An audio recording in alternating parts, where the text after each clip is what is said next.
Change ఏ రకంగా చూడాలి madam?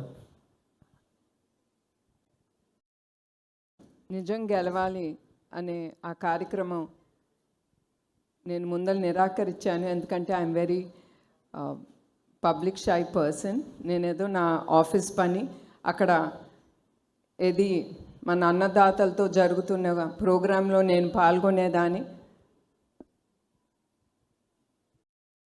అట్లాంటప్పుడు నేను ఒప్పుకున్న తర్వాత లేదు ఇది అవసరం అన్నప్పుడు నాకు కూడా అనిపించింది. ఎందుకంటే ఆ సమయంలో మా తెలుగుదేశం కార్యకర్తలు వాళ్ళు చాలా ఇబ్బందులు ఎదుర్కొన్నారు, వాళ్ళ జీవితాలనే త్యాగం చేశారు ఒక పార్టీ నమ్ముకున్న పార్టీ కోసం. వాళ్ళ కోసం, ప్రజల కోసం వాళ్ళు పడుతున్న ఇబ్బందులను చూసి నేను ఏదో ఒకటి చెయ్యాలి అనే ఆ స్ఫూర్తితో నేను నిజం గెలవాలనే ప్రోగ్రాం ముందుకు తీసుకెళ్ళాను. అది తీసుకెళ్తూ ఉండేటప్పుడు ఆ ప్రయాణంలో నాకు సపోర్ట్గా ఉండింది ప్రజలు, అదే కాకుండా మా తెలుగుదేశం కార్యకర్తలు. నేను ఎప్పుడు అనుకోలేదు మా కార్యకర్తలు, ఎందుకంటే నేను ఎప్పుడు రాజకీయ రంగంలో నేను పాల్గొనలేదు. ఆ కార్యక్రమంలో నేను అనుకునేదాన్ని మా కార్యకర్తలు కొంచెం వెల్ ఎస్టాబ్లిష్డ్ బాగుంటారు, ఏదో వాళ్ళు ఇళ్ళు కానీ బిడ్డలు కానీ కుటుంబంతో అనుకున్నాను. కానీ మన కళ్ళతో మనం గ్రౌండ్ రియాలిటీస్ అనేది చూస్తే that was amazing. It really touched my heart. నా హృదయాన్ని పిండేసింది. ఎందుకంటే అక్కడ కార్యకర్తలు వాళ్ళు వెరీ లో, అంటే వాళ్ళ కార్యక్రమం వాళ్ళు just labours. Most of them వాళ్ళ కళ్ళల్లో వాళ్ళు పని ఆపుకుని ఒక పార్టీ నిలబెట్టడానికి వాళ్ళ నాయకుడు, నమ్ముకున్న నాయకుడు భార్యగా నేను అక్కడికి వెళ్ళినప్పుడు వాళ్ళ కసితో ముందుకొచ్చి వాళ్ళకి ఏం అయినా పర్వాలేదు మనం ఆవిడ్ని నడిపించాలని వాళ్ళ కళ్ళల్లో అది నేను చూశాను. అది నన్ను ముందుకి నడిపించింది. ఇప్పుడు కూడా అదే నాకు ధైర్యం ఇచ్చింది. I have to stand up and talk for the people and for myself to save Andhra Pradesh అని. అండ్ అఫ్కోర్స్ ఆ కార్యక్రమం తర్వాత మీడియా వాళ్ళకు కూడా నాకు కూడా అంత ఇంపార్టెన్స్ ఇస్తున్నారు నా కార్యక్రమానికి అని. మీరు అందరూ వచ్చి పాల్గొంటున్నారు. And I'm very happy that మేము అనుకుంది హెరిటేజ్ అవ్వచ్చు, మా ట్రస్ట్ అవ్వచ్చు, మీరందరూ మీ మీడియా తరఫున ముందుకు తీసుకెళ్తారని నేను కోరుకుంటున్నాను. మేడం, ఎన్టీఆర్ ట్రస్ట్ ద్వారా సుదీర్ఘకాలం మీరు సేవ చేస్తూనే ఉన్నారు. ఆంధ్రప్రదేశ్కు అనేక వైపరీత్యాలు వచ్చినప్పుడు కూడా మీరు అండగా నిలబడుతున్నారు. కానీ కుప్పం నియోజకవర్గానికి ప్రత్యేక ఫోకస్ పెట్టి అక్కడ సుదీర్ఘకాలం మీరు పనిచేస్తున్నారు. ఈ మధ్యకాలంలో తరచుగా కుప్పంలో పర్యటిస్తున్నారు. కొంతమంది అంటూ ఉన్నారు కుప్పంలో నుంచి తర్వాత పోటీ చేయబోతున్నారు భువనేశ్వర్ గారు అనే కొంతమంది సోషల్ మీడియాలో కూడా వస్తూ ఉన్నాయి. ఆ ఆలోచన అయితే లేదండి. నేను మీకు చెప్పినట్టు నిజం గెలవాలనే ప్రోగ్రాం అప్పుడు కుప్పంకి వెళ్ళాను. అదే కాకుండా 4 సార్లు వాళ్ళ నాయకుడిని నమ్ముకుని ఆయన్ని ఎన్నుకున్నారు. అది గొప్పమైన విషయం. అఫ్కోర్స్ నేను చాలా పాల్గొంటున్నాను. ఏదో ఒకటి కుప్పంకి తిరిగి మా కుటుంబం చెయ్యాలి అనే ఆ ప్రయారిటీ మేము ముందుకు తీసుకెళ్తున్నాం. తప్పకుండా ఆ నియోజకవర్గం 2 రాష్ట్రాల్లో ఈ థాలసీమియా సెంటర్స్ మేము తీసుకెళ్తాం. ఇప్పుడు అది వైజాగ్, ఈ థాలసీమియా సెంటర్స్ మేము తీసుకెళ్తాం. ఇప్పుడు అది వైజాగ్, హైదరాబాద్, తిరుపతి, తర్వాత రాజమహేంద్రవరంలో మా బ్లడ్ బ్యాంక్స్ ఉన్నాయి. తప్పకుండా ఈ బ్లడ్ బ్యాంక్స్ ఉండే ఈ సెంటర్స్లో తప్పకుండా ఈ థాలసీమియా సెంటర్స్ మేము ముందుకు తీసుకెళ్తాం. అదే కాకుండా ఏ డిస్ట్రిక్ట్లో, ఏ నియోజకవర్గంలో, ఏ స్టేట్లో ఇది అవసరమో తప్పకుండా ఆ స్టేట్లో ఈ థాలసీమియా సెంటర్స్ అనేది మేము ఎస్టాబ్లిష్ చేస్తామండి.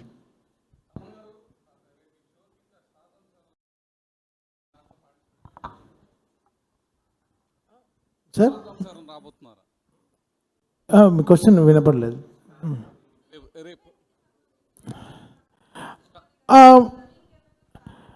లేదండి, మా సింగర్స్ అందరూ స్టార్స్ అండి. సో సో వాళ్ళందరూ చాలా గట్టిగా చేయబోతున్నారు. బట్ అందరు స్టార్స్ సాంగ్స్ అయితే పాడతాం. సో అంతే. సో బికాస్ ఇక్కడ స్టార్స్ ఎవరు ఉన్నారు? మా మ్యామ్ ఉన్నారు, పెద్ద స్టార్. చంద్రబాబు నాయుడు గారు ఉన్నారు, ఇంకా పెద్ద స్టార్. సో వీళ్ళందరూ ఉన్నారు. బాలకృష్ణ గారు వస్తున్నారు. So it's going to be one of biggest shows అండి ever Vijayawada witnessed. Ma'am, trust ఆధ్వర్యంలో తలసేమియా కోసం చేస్తున్నారు ఈ ఈవెంట్. ఈ ఒక్క ఈవెంట్తోనే అయిపోతుందా, లేకపోతే కంటిన్యూస్గా ఇలాంటి డిసీజెస్ కోసం ఏమైనా కంటిన్యూస్ ప్రోగ్రామ్స్ చేస్తారా? ఇట్లా స్టార్స్ సపోర్ట్ తీసుకుని వెళ్ళడం వల్ల కొంత పబ్లిక్లో కూడా కొంత అవేర్నెస్ పెరిగే అవకాశం ఉంటుంది. ఫ్యూచర్లో ఇంకేదన్నా ప్లాన్స్ ఉన్నాయా ట్రస్ట్ నుంచి చేస్తున్న కార్యక్రమాలు? ఇక్కడితోనే ఆగిపోదు. ఈ కార్యక్రమం ప్రతి సంవత్సరం ఏదో ఒక విధంగా పెద్దగా మేము తప్పకుండా ఇట్లానే మేము ముందుకు తీసుకెళ్తాం. ఎందుకంటే దీంతో వచ్చిన ఫండ్స్ తిరిగి సమాజానికి ఉపయోగపడేలాగా ఎన్టీఆర్ మెమోరియల్ ట్రస్ట్ తప్పకుండా ముందుకు తీసుకెళ్తుంది. And we will continue having every year ఏదో ఒక ప్రోగ్రాం, పెద్ద ప్రోగ్రాము మేము చేయాలని నిర్ణయించుకున్నాము.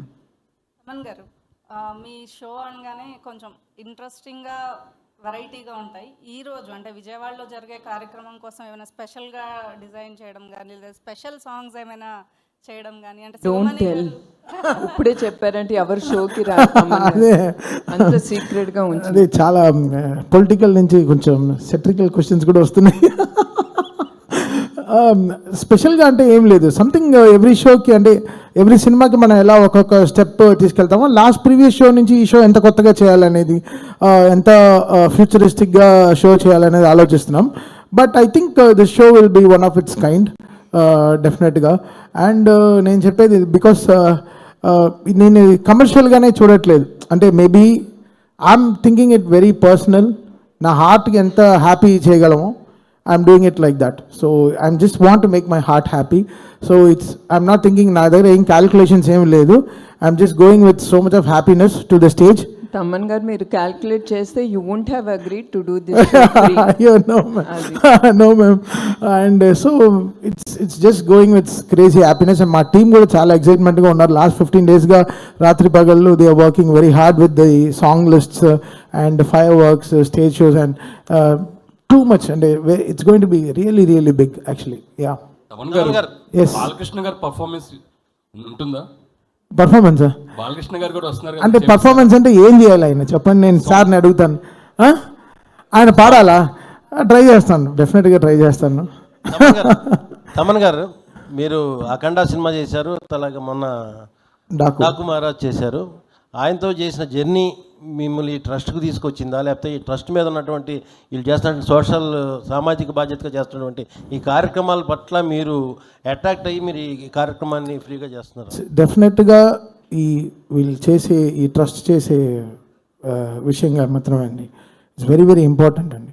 నేను చాలా డార్క్లో చాలా విషయాలు చేస్తాను ఫర్ ది ట్రస్ట్. అది బయట చెప్పుకోను. అది యాక్చువల్లీ నాకు అది చాలా ఐ ఫీల్ సో ఇది అయ్యో మనం ఇంత వీళ్ళకి చేస్తున్నాం అది చేస్తున్నాం నాకు చెప్పడం, మా వాళ్ళకు కూడా చెప్తాను ఎవరికి చెప్పొద్దు, మనం సైలెంట్గా చేయాలి అని ఆలోచిస్తాను.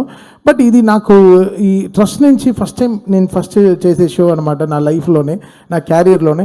సో ఇది నాకు పోస్ట్ కోవిడ్ అప్పుడు నేను మనప్పుడు మీకు స్పీచ్ ఇచ్చినప్పుడు పోస్ట్ కోవిడ్ నేను చాలా రెస్పాన్సిబుల్ అయిపోయాను. అంటే ఎవరు బాధపడుతున్నా చూడలేకపోతున్నాను, పెద్దవాళ్ళకి హెల్ప్ చేయాలనిపిస్తుంది, ఏదో ఓల్డేజ్ హోమ్ కట్టాలనిపిస్తుంది ఫ్యూచర్లో, ఏదో కొన్ని డిఫరెంట్ అయిన థాట్స్ వస్తుంది లైఫ్లో, మంచి థాట్స్ వస్తున్నాయి. సో ఆ మేనిఫెస్టేషన్లో వచ్చిన ఈ ఆపర్చునిటీని నేను 1% కూడా వదులుకోకూడదు అనుకున్నాను. సో ఇది ఈ ట్రస్ట్ మూలంగా వీళ్ళు చేసే కార్యక్రమాలకి కలిగిన ఒక ఇంట్రెస్ట్ అండి. బాలయ్య గారి ఇన్స్పిరేషన్ కూడా ఉందండి అందులో. బాలయ్య గారు మాకు ఇన్స్పిరేషన్ కాదు. So much to learn from Balakrishna గారు అండి. ఆయన వెనకాల ఎంత చేస్తారో మీకు తెలియదు. ఆయన క్యాన్సర్ హాస్పిటల్కి కానీ what ever he does is for this constitution కానీ రాత్రి పగళ్ళు కష్టపడి ఆయన ఒక తెర వెనక ఉండే హీరో కాదు, తెర ముందు ఉండే ఒక హీరో కూడా అతను. ఆయన చాలా very very very big in doing so much of social service అండి. మేడం భువనేశ్వరి గారు, madam here madam Rajesh RTV madam. అంటే ఎన్టీఆర్ ట్రస్ట్ ఏర్పడడానికి ఇంతకుముందు చెప్పినట్టే ఎన్టీ రామారావు గారు, చంద్రబాబు నాయుడు గారు కారణం. కానీ మీకు పర్సనల్గా ఒక ఇన్సిడెంట్, ఏదైనా సంఘటన ద్వారా స్ఫూర్తి పొంది ఈ ట్రస్ట్ ఏర్పాటు చేయడం జరిగిందా, లేకపోతే ఫర్దర్గా ఏం చేయబోతున్నాను? ఈ ట్రస్టు చంద్రబాబు నాయుడు గారు సమాజం కోసం ఆయన నిర్మించారు. అండ్ ఒకటి, నాకు ఎవరైనా ఒక బాధ్యత ఇచ్చినప్పుడు నేను వెనక ముందు ఆలోచించను. నా ఫోకస్ అంతా ఆ బాధ్యత మీదే ఉంటుంది. అట్లానే చంద్రబాబు నాయుడు గారు నన్ను ఎట్లా మేనేజింగ్ ట్రస్టీ చేసి నాకు ఆ బాధ్యత ఇచ్చారు, ఆ బాధ్యత అనేది నేను నిర్వహించాలి, ముందుకి తీసుకెళ్ళాలి అనే ఆ బాధ్యత గల వ్యక్తిగా నేను ఈ బాధ్యత వేసుకుని ముందుకు తీసుకెళ్తున్నాను. అట్లానే బ్లడ్ బ్యాంక్స్కి నా విజిట్స్ అప్పుడు నేను అక్కడికి వెళ్ళినప్పుడు ఈ థాలసీమియాతో బాధపడే పిల్లల్ని ఎస్పెషల్లీ వాళ్ళు పడే బాధలు కానీ తర్వాత అది నన్ను కదిలిచ్చింది. అదే కాకుండా మేము చల్లపల్లి ఎన్టీఆర్ మెమోరియల్ ట్రస్ట్ కింద పేద పిల్లలకి, అనాథ పిల్లలకి ఒక స్కూల్ మేము నడుపుతున్నాం. దాంట్లో దగ్గర 368 మంది పిల్లలు ఉన్నారు. వాళ్ళందరూ నేను వెళ్ళినప్పుడు వాళ్ళు నాకు ఇచ్చే ప్రేమ, అభిమానం, that is the one which is making me go forward. ఇంకా ఏదో నేను చెయ్యాలి, వాళ్ళ ముఖంలో ఆ సంతోషం అనేది చూడాలని ఆ ధ్యాసతోనే నేను ఈ సేవా కార్యక్రమాలు ఇంకా ముందుకు తీసుకెళ్తున్నాను. తమన్ గారు, మీకు క్వశ్చన్. మీరు బాలయ్య గారితో వరుసనే అఖండ, మా వీరసింహారెడ్డి, తర్వాత భగవంత్ కేసరి, రీసెంట్గా డాకు మహారాజ్, నెక్స్ట్ అఖండ 2, మళ్ళీ గోపిచంద్ మల్లేని గారి ప్రాజెక్ట్స్ ఉన్నాయి. మీరు ఎస్ఎస్ తమన్ కాస్త నందమూరి తమన్ అయిపోయారు. అదేమన్నా కొంత ప్రెషర్ అనిపిస్తుందా? ఎందుకంటే ఇంకా ఎక్స్పెక్టేషన్స్ ఎక్కువ ఉంటాయి ప్రతి సినిమాకి. అదేమన్నా ప్రెషర్ అనిపిస్తుందా? ప్రెషర్గా తీసుకుంటే ప్రెషర్, బట్ అది ప్లెజర్ కూడా ఇస్తుంది కదా. So it's okay, it's balance. మన హెడ్లో ఎలా తీసుకుంటాం అనే బట్ట. So I'm balancing it nice. Madam, ఈ క్యాన్సర్ హాస్పిటల్కి సంబంధించి హైదరాబాద్లో పేషెంట్లు ఎక్కువ మంది వస్తున్నారు. ఇప్పుడు ఆంధ్రప్రదేశ్లో కూడా క్యాన్సర్ హాస్పిటల్కి సంబంధించి చంద్రబాబు గారు సీఎం గారు ఉన్నారు కదా, ఇక్కడ కూడా ఒకటి క్యాన్సర్ హాస్పిటల్ ఏర్పాటు చేసే ప్రక్రియకు ఎన్టీఆర్ ట్రస్ట్ కానీ బాలకృష్ణ గారు కానీ ముందడుగు వేస్తారా? మేము హాస్పిటల్స్ వరకు మేము ఆలోచించలేదు మా ట్రస్ట్ తరఫున. ఎందుకంటే దీనికి చాలా డబ్బులు, ఏదైనా ముందుకు తీసుకెళ్ళాలంటే డబ్బు అనేది చాలా అవసరం. మా ట్రస్ట్ అయితే ఇప్పటి వరకు మేము ఆలోచించలేదు. And of course బసవరామ Tarakam cancer institute, నాకు తెలిసి చంద్రబాబు నాయుడు గారు ఎప్పుడు ఫస్ట్ ముఖ్యమంత్రిగా అయినప్పుడు నాకు తెలిసింది ఆయన ఆ ఇన్స్టిట్యూట్కి ల్యాండ్ ఇచ్చారని. తప్పకుండా నేను అనుకుంటున్నాను బాలకృష్ణ గారు ఆ క్యాన్సర్ ఇన్స్టిట్యూట్ ఇక్కడ ఆంధ్రప్రదేశ్లో కూడా ఆయన నిర్వహిస్తారని. Madam 1 minute. చాలా ఓన్లీ తలసీమియా కాకుండా చాలామంది పిల్లలు చాలా సమస్యతో బాధపడుతున్నారు మేడం. మీరు తలసీమియాని ఎందుకు సెలెక్ట్ చేసుకున్నారు? ఈ థాలసీమియా అనేది మీకు చెప్పినట్టు చాలామంది ఆలోచన రాదు ప్రజలకి దట్ మనకి థాలసీమియా ఉందని. అది ఫస్ట్ మనకి ఊపిరి పీల్చుకోలేదా లేదా బ్లడ్ డ్రాప్ అవుతుంది ఎంత హెల్ప్ తీసుకున్నా అనుకున్నప్పుడు మనం వేరే టెస్టులు చేయించుకుంటాం. కానీ ప్రతి ఒక్కళ్ళు నేను కోరుతున్నాను, తప్పకుండా మీరు అందరూ ఇవన్నీ ఎదుర్కొనేటప్పుడు ఊపిరి కూడా తీసుకోలేని పరిస్థితికి వచ్చినప్పుడు మీరందరూ తప్పకుండా థాలసీమియాకి సెపరేట్ టెస్టులు ఉంటాయి, అవి మీరు తీసుకోవాలి. అదే కాకుండా మెయిన్గా మీకు చెప్పినట్టు బ్లడ్ బ్యాంక్స్ విజిట్ అప్పుడు ఆ చిన్నారులు వచ్చి ఆ బ్లడ్ ట్రాన్స్ఫ్యూషన్ అనేది వాళ్ళు చేసుకున్నప్పుడు వాళ్ళు పడే ఇబ్బందులు, వాళ్ళు ఎట్లా ఉంటారో వాళ్ళని చూస్తే కూడా చాలా బాధగా ఉంటుంది. అందుకే మేము స్పెషల్గా ఈ థాలసీమియా డ్రైవ్ అనేది ఎస్పెషలీ ఫర్ చిల్డ్రన్ అనేది మేము పిల్లలకని ముందుకు తీసుకెళ్తున్నాం. సో ఇందులో మేడం మీరు సీఎం గారు సతీమణి, మీరు అనుకుంటే గవర్నమెంట్ నుంచే పూర్తి సపోర్ట్ చేయగలరు. అసలు ఇట్లా ఎందుకు ప్లాన్ చేశారనేది? At the end I'm Bhuvaneswari. పదవులు వస్తాయి వెళ్తాయి, అది నాకు ఇంపార్టెంట్ కాదు. మెయిన్ ఇవన్నీ చేపట్టాలంటే I have to stand on my legs. నాకు ఇష్టం ఉండదు చంద్రబాబు నాయుడు గారిని ఏది అడగను. ఆయన అడిగినా కూడా ఇచ్చే వ్యక్తి కాదు. ఆయన ట్రస్ట్కి హెరిటేజ్ కంటే ఎమ్మటే ఆయన అనేది no, I will not give it. మీరు మీ కాళ్ళ మీద నిలబడి మీరు చేయండి. ఇప్పుడు కూడా ఆయన ఏం చేస్తున్నారని కూడా అడగట్లేదు, భయం అనుకుంటా. నేను ఏమన్నా ఆయన దగ్గర నుంచి డొనేషన్ అడుగుతానేమో. ఆయన ఒకటే అన్నాను, I'm planning to do this musical night అనేది నేను ఆలోచించాను, ముందుకు తీసుకెళ్తానంటే very good, you can do it, you will do it అనేది ఒకటే ఆయన అన్నారు. నేను కూడా ఎప్పుడు ఆయన్ని I don't stress him out in asking anything for the trust or for heritage. Madam musical నైట్కి వచ్చేవారు మేడం ఇక్కడ మేడం మేడం మేడం మ్యూజికల్ నైట్కి వచ్చేవారు ఎవరైనా సరే టికెట్ కొనాల్సిందే అన్నారు. అయితే సీఎం చంద్రబాబు గారికి టికెట్ మీరు కొంటారా ఆయన కొనుక్కుంటారా మేడం? అంటే ఆయన చాలా సభల్లో చెప్పారు, నాకు ఏది కావాలన్నా భువనేశ్వర్ గారే వాళ్ళ దగ్గరే మేము అమౌంట్ తీసుకుంటానన్నారు. దీన్ని బట్టి మీరు చెప్పండి మేడం. మాకు టికెట్ ఆయనే కొన్నారండి. మా 6 మందికి ఆయన అకౌంట్ నుంచి 6 లక్షలు ఇచ్చి 5 మందికి 6 లక్షలు ఇచ్చి ఒక టేబుల్ అనేది ఆయన ఆల్రెడీ కొనేశారు ఫ్రమ్ హిస్ పర్సనల్ అకౌంట్. చాలా హ్యాపీ. నువ్వు కొన్నావా లేదా టికెట్? ముందర మీడియా వాళ్ళకి చెప్పాలి, మీరందరూ ఎవరైనా సరే nothing comes free, especially in this show. ఆఖరికి మా CO CFO including Chandrababu Naidu గారి వెనకాల వచ్చే పిఏలు అందరికి కూడా నేను హెచ్చరిస్తున్నాను, please buy a ticket and come behind your CM. మీరు ఆ టికెట్ లేకపోతే మిమ్మల్ని కూడా నేను లోపలికి రానివ్వనని వాళ్ళకు కూడా చెప్పానండి. మీ హెచ్చరించడం చాలా స్వీట్గా ఉంది మ్యామ్. మేడం మేడం అంటే పవన్ కళ్యాణ్ గారు వస్తున్నారా మేడం? మేడం ఒకవైపు హెరిటేజ్. ఎస్ అండి, నేను ఆయనకి ఫోన్ చేసి ఆయన్ని నేను ఇన్వైట్ చేశాను. సో ఐఎమ్ షూర్ ఆయన తప్పకుండా వస్తారని నేను అనుకుంటున్నానండి. మేడం హెరిటేజ్, రెండోది ఎన్టీఆర్ ట్రస్ట్, మూడోది గృహిణిగా ఎలా బ్యాలెన్స్ చేయగలుగుతున్నారు మేడం? మనిషి అనుకుంటే ఏమన్నా చేయగలరండి. నాకు టైం లేదు అనుకుంటే టైం ఉండదు. ఎస్, నాకు టైం ఉంది, నేను చేయగలను అనుకుంటే ఆ డోర్స్ అట్లానే ఓపెన్ అవుతాయి. మనకి టైం ఉంటుంది, ప్రతి దానికి టైం అనేది ఉంటుంది. లేదు అంటే ఇట్ విల్ బీ క్లోజ్డ్, నేను చేయలేను, I'm tired, I'm stressed out అనుకుంటే తప్పకుండా ఆ విల్ అనేది క్లోజ్ అయిపోతుంది. So you should have the will, the way will come on its own. అది నేను నమ్ముతానండి. మేడం ఇటీవల చాలామంది పిల్లలతో మీరు ఇంటరాక్ట్ అయ్యారు, అటు కుప్పంలో కావచ్చు, రాష్ట్ర వ్యాప్తంగా అనేక ప్రాంతాల్లో, అటు తెలంగాణలో కానీ ఆంధ్రప్రదేశ్లో కానీ ఎక్కడన్నా ఈ తలసేమియా పిల్లలతో మీరు తారసపడ్డారా? దాంతో ఇన్స్పిరేషన్ ఏమన్నా తీసుకున్నారా? ఈ థాలసీమియా అనేది నేను ఎక్కువగా అనంతపూర్లో చూశానండి.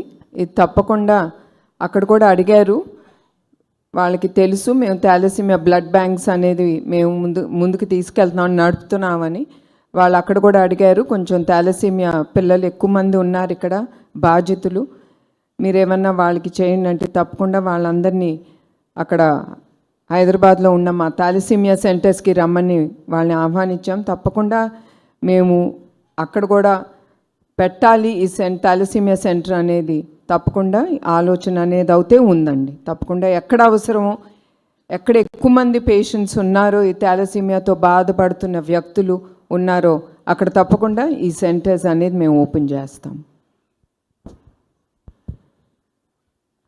మేడం అంటే సీనియర్ ఎన్టీ రామారావు గారు పుట్టిన నిమ్మకూరు గ్రామానికి సంబంధించిన విషయంలో ఏమైనా చేయబోతున్నారంటే కొంత అక్కడ ప్రజలకు సంబంధించి కానీ లేకపోతే అక్కడ ఏమైనా డెవలప్మెంట్ చేయబోతున్నారు భవిష్యత్తులో నిమ్మకూరు గ్రామం? ఆల్రెడీ లోకేష్ ఆ నిమ్మకూరు గ్రామాన్ని ఆయన దత్తకు తీసుకున్నాడు. చాలా చాలా కార్యక్రమాలు అక్కడ చేశారు. తప్పకుండా ఇంకా ముందు కూడా నిమ్మకూరుని మేము ఎప్పుడూ మర్చిపోము. మా చిన్నప్పుడు మా సెలవులన్నీ అక్కడే గడిపాము. తప్పకుండా నిమ్మకూరుకి మేమేం చేయగలమో తప్పకుండా అది మేము తప్పకుండా కుటుంబంగా మేము తప్పకుండా చేస్తామండి. మేడం ఈ 2 రాష్ట్రాల్లో అసలు ఎంతమంది తలసీమియా బాధితులు ఉన్నారనే ముందస్తు డేటా తీసుకున్నారా? ఇప్పుడు మీరు ఈవెంట్ చేయడం ద్వారా వచ్చే మనీతో వాళ్ళందరికీ అది సరిపోతుందా లేదని ఏమైనా ఒక డేటా ఏమైనా ఉందా మేడం? తప్పకుండా డేటా అనేది ఉందండి. యావత్ భారత్ మన ఇండియాలో 60-70 వేల మంది ఈ వ్యాధితో బాధపడుతున్నారు. దాంట్లో 10% మన ఆంధ్రప్రదేశ్లోనే, మన తెలుగు రాష్ట్రాల్లోనే ఉంది. ఈ డేటా అనేది ఉంది. అదే కాకుండా దీనికి రీసెర్చ్ కూడా జరుగుతుంది. ఇవన్నీ ఇప్పుడు ఈ రీసెర్చ్ సెంటర్స్ కూడా పెట్టాలి అనేది కూడా మేము అనుకుంటున్నాం. తప్పకుండా ఈ రీసెర్చ్ సెంటర్ మీ అందరికీ తెలుసు, R&D సెంటర్ ఇస్ వెరీ చాలా డబ్బు ఖర్చు అవుతుంది. అయినా కూడా వచ్చిన డబ్బుతో ఈ సెంటర్స్ ఎంతవరకు మేము R&D సెంటర్ అనేది ఏ స్థాయికి తీసుకెళ్తామో అది వేరే విషయం. తప్పకుండా we will start an R&D centre for the థాలసీమియాతో బాధపడుతున్న వ్యక్తులకి. Thank you so much. And madam tickets విషయంలో ఎంత పర్టికులర్గా ఉన్నారో మేడం మాటల్లోనే అర్థమవుతుంది. కాబట్టి అందరూ ఖచ్చితంగా టికెట్ కొనుక్కుని వెళ్ళి ఈ ప్రోగ్రామ్ని సక్సెస్ చేయండి. అండ్ ఇన్ఫ్యాక్ట్ మేడం చల్లపల్లి స్కూల్లో ఉన్నటువంటి